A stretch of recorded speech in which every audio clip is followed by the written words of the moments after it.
7월 5일 북한 뉴스 브리핑 시작하겠습니다. 지난해 토플 시험에서 북한 응시생의 평균 점수가 한국보다 더 높았다고 합니다. 북한이 국제지원단체에 코로나 백신을 요청하고도 관련 행정 처리를 지연하고 있다는 주장이 나왔습니다. 코로나 사태로 올해 북한 관광사업이 모두 취소될 수 있다는 전망이 나왔습니다. 네, 첫 번째 소식입니다. 지난해 토플 시험에서 북한 응시생의 평균 점수가 87점으로 한국보다 1점 더 높았다고 합니다. 자유아시아방송 2일 보도인데요. 북한 응시생의 평균 점수는 2019년에 비해 4점이나 더 올랐다고 하네요. 예, 토플 저희 학교 다닐 때 공부하는 학생이 많았죠. 요즘 학생들은 외국 대학 지나갈 때 뭐 공부를 많이 하는 것 같습니다. 영어를 모국어로 쓰지 않는 사람을 대상으로 영어 구사 능력을 평가하는 시험이죠. 읽기, 듣기, 말하기, 쓰기 네 영역 각 30점씩 총 120점 만점인데요. 그 미국의 ETS라는 곳에서 시험을 주관하고 있고요. 자유아시아 방송이 ETS의 자료를 입수해서 뉴스를 만들어 놓은 것 같아요. 지난해 북한의 응시자들의 읽기, 듣기, 말하기, 쓰기 4개 영역의 평균 점수는 87점이었다고 합니다. 한국은 86점, 그래서 북한이 1점 더 높은 결과가 나왔는데요.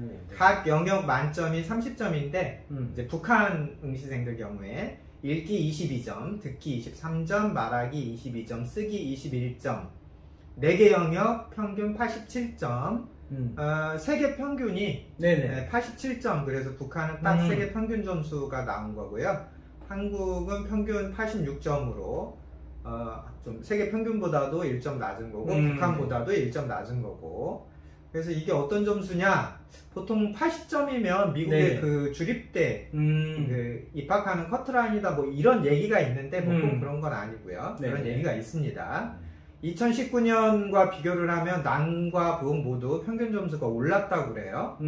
2019년에는 남북한 모두 이제 평균 점수가 같았는데 그때는 83점이었고요. 세계 평균도 83점이었답니다. 그래서 뭐 평균은 중간은 가네 뭐 이런 말이 가능한 것 같아요. 어쨌든 뭐 1년 만에 평균 점수가 87점으로 올랐는데 이게 뭐 코로나 탓이라고 그래요. 그래서 집에만 있으니까 공부를 더 많이 한 거 아니냐 이런 얘기가 나오는데, 뭐 한편으로는 우리 초중학생들 기초학력 지금 떨어지고 있어서 사회적 문제인데요. 그렇죠. 토플을 시험은 아무래도 이제 성인 비중이 높으니까 코로나 시절에 세계 평균이 올라간 것 같습니다. 또 이 시험을 코로나 때문에 집에서 자기가 컴퓨터 켜고 봤다고 그래요. 그래서 아무래도 이제 자기 공부 환경에서 봤으니까 평균 점수가 세계적으로 많이 오른 것 같습니다. 네, 북한의 평균 점수가 세계 평균하고 같은 점수인데 생각보다는 좀 상당히 높아요.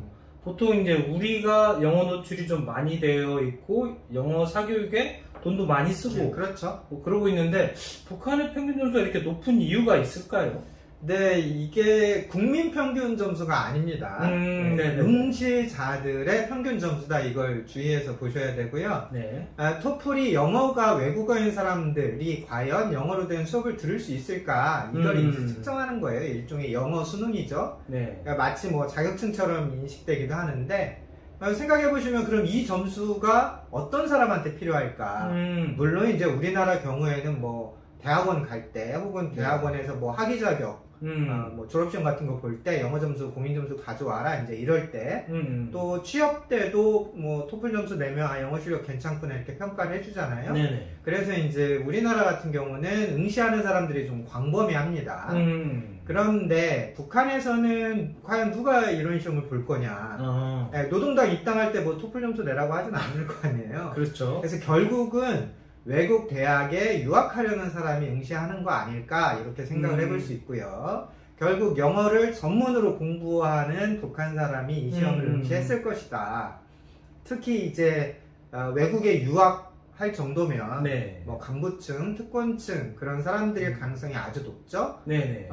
저도 뭐 토플 시험 한 2번 본 기억이 나는데 저 같은 사람이 이제 우리 국가 평균을 좀 깎아 먹는 거죠. 그런데 이제 북한에서는 응시생들이 아주 제한된 사람들이기 때문에 세계 평균 점수와 비슷한 그런 스코어가 나온 거 아니냐 이렇게 생각이 됩니다. 그럼 또 한 가지 궁금한 게 북한 안에서 안에서 시험을 볼 수 있는 건가요?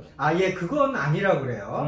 북한 내부에서는 이 토플 시험을 대행하는 기관이나 업체가 아직은 없다고 합니다. 그래서 결국 북한 사람은 외국에 나가서 외국 어디선가 이제 토플 시험을 보는 거다 이렇게 생각하시면 되는데 네. 이 시험을 신청할 때는 반드시 국적 써야 돼요. 네네. 그러니까 이거는 개인의 그러니까 영어 능력을 그 자격을 일종의 부여하는 효과가 있는 시험이기 때문에 내 개인 정보의 국적도 표기를 해야 되고 네. 또 여권상에 영문, 성명, 여권번호 이런 걸 다 넣어야 됩니다. 시험 응시할 때요. 네. 그래서 북한 국적자가 아닌 응시자가 북한 국적자로 시험에 신청했을 가능성은 뭐 거의 없다 이렇게 생각하시면 될 거고요. 참고로 그 미국의 ETS 네. 여기에서는 국가별로 과연 몇 명이 응시했냐 이것은 공개하지 않는다고 그래요. 그래서 한국에서는 몇 명이 시험이 봤는지 북한은 몇 명이 이 시험을 봤는지 이런 건 확인이 되지 않고요.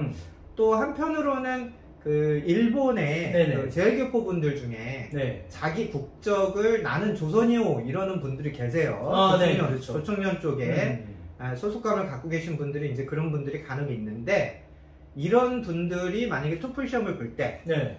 국적을 뭐 노스코리아라고 신청한다 하더라도 또 생각해보면 되겠죠. 또 제일 그 교포분들 중에 특히 조청년계 교포분들 중에 또 얼마나 많은 분들이 토플이 점수 시험표가 필요하겠냐.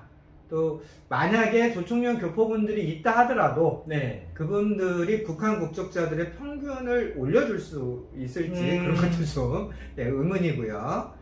그래서 결과적으로는 북한 국적자들 중에 토플 시험 응시는 정말 적지 않을까 저희는 이렇게 생각을 하고 있습니다. 제 개인적인 추정으로는 많이 아주 한참 많이 잡아줘야 100명 예.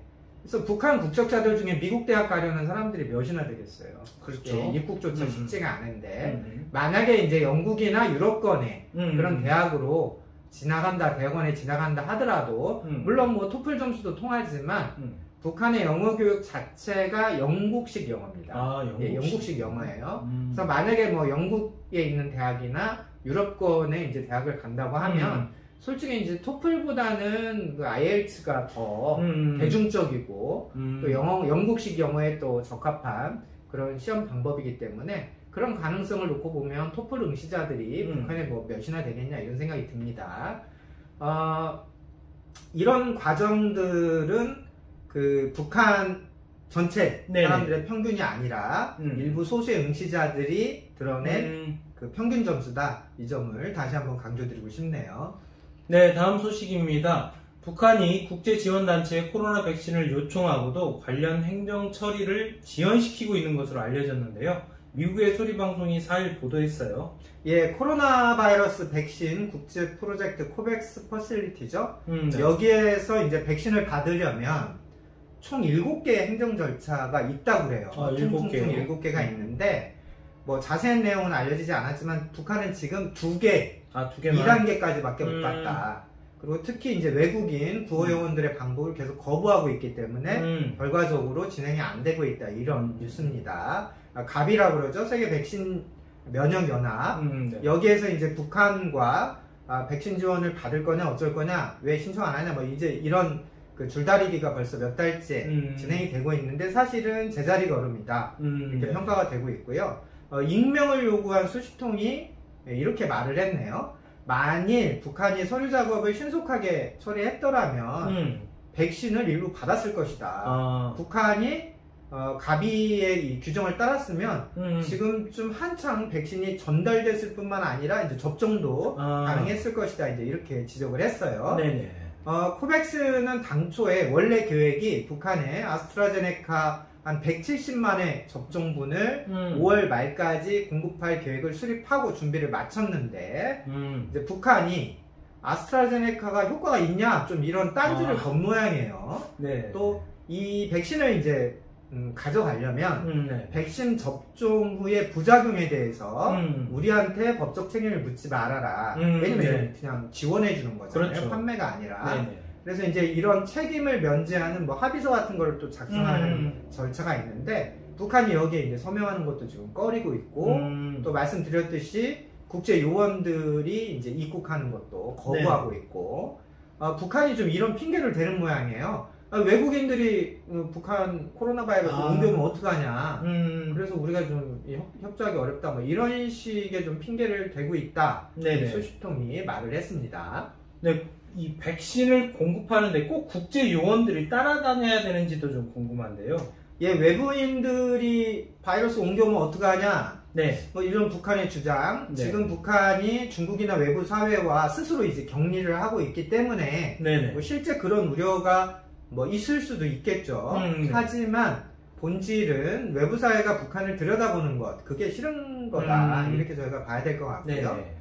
예, 이게 이제 무상 지원이기 때문에 코백스도 투명한 지원 절차, 자기들의 그 프로세스를 따라야 합니다. 그냥 그렇죠. 뭐 무상이라고 해서 다 가져가라 이렇게 툭 던져놓을 수는 없는 거잖아요. 예를 들면 어떤 사람에게 백신을 우선 접종할 거냐.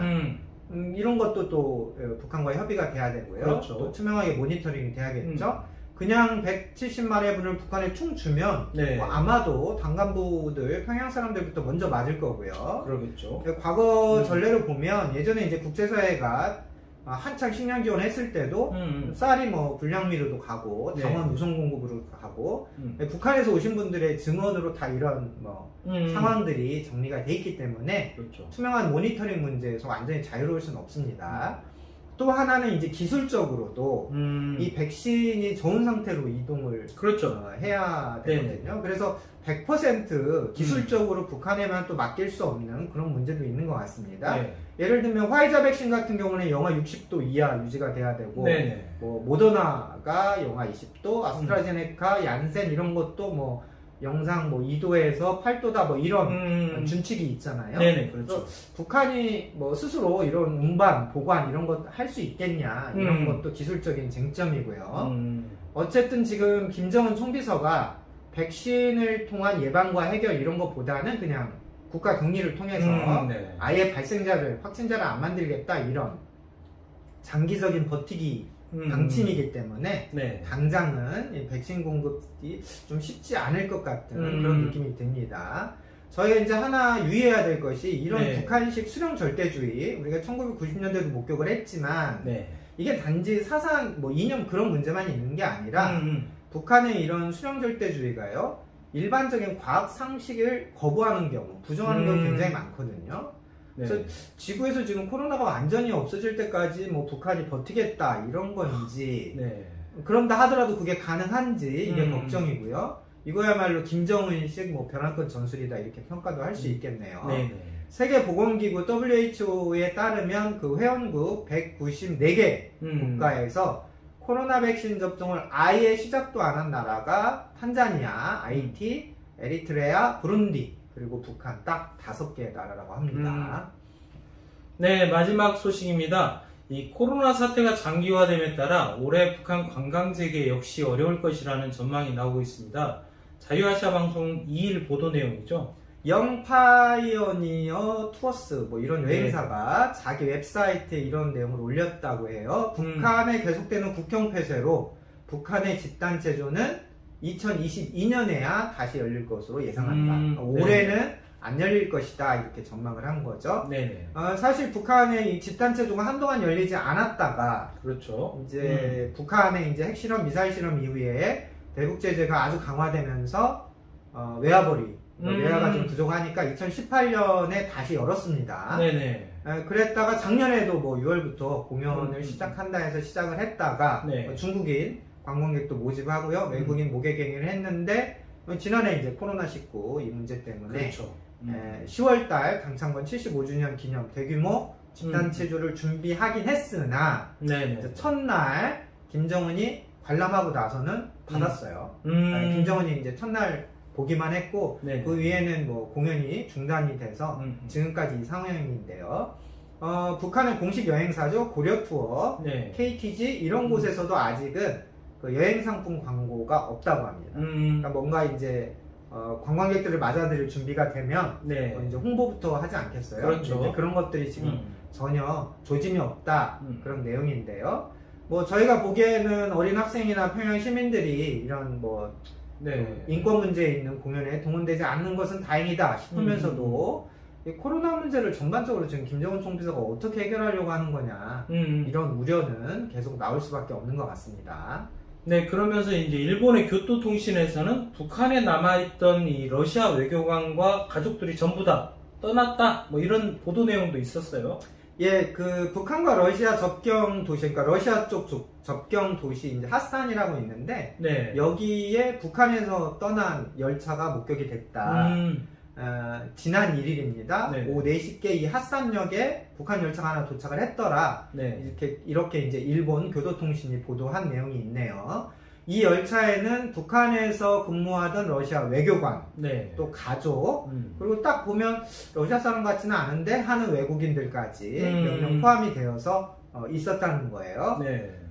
북한이 지금 백신 대책이 아예 없으니까 사실 그렇죠. 뭐 외교관들이라 하더라도 계속 북한에 남아서 고립될 이유가 없죠. 왜냐하면 외국인들이 보호해야 될 자국 국민들이 남아있지 않기 때문에 그렇죠, 결국 그렇죠. 이제 외교관까지 다 빠져나오면 사실상 이제 외국인들이 거의 없는 거 아니냐 이렇게 얘기가 좀 되는 건데요. 네. 뭐 백신 접종이라도 좀 하면서 상황 개선이 기대가 된다면 네. 뭐 계속 남아있을 수도 있는데 북한 정부가 백신 계획 자체를 세우지 않고 있기 때문에 이제 마지막 외국인들까지도 이렇게 평양을 빠져나오는 것 같습니다. 북한이 백신 대책 좀 빨리 세웠으면 좋겠다. 다시 한번 좀 권고를 좀 하고 싶고요. 네. 이렇게 미루다가 나중에 정말 한 네. 방에 그렇죠. 뭐 돌이킬 수 없는 상황으로 내몰리면 그거야말로 정말 큰일인데요. 여러모로 좀 걱정이 많이 되고 있습니다. 네, 마지막으로 구독자 여러분들께 드리고 싶은 말씀이 있는데요. 북한 이슈에 대해 궁금한 점이 있으면 댓글로 질문을 남겨주십시오. 저희가 열심히 조사해서 좋은 콘텐츠로 만들어 보겠습니다. 네, 오늘 북한 뉴스 브리핑은 여기까지입니다. 감사합니다.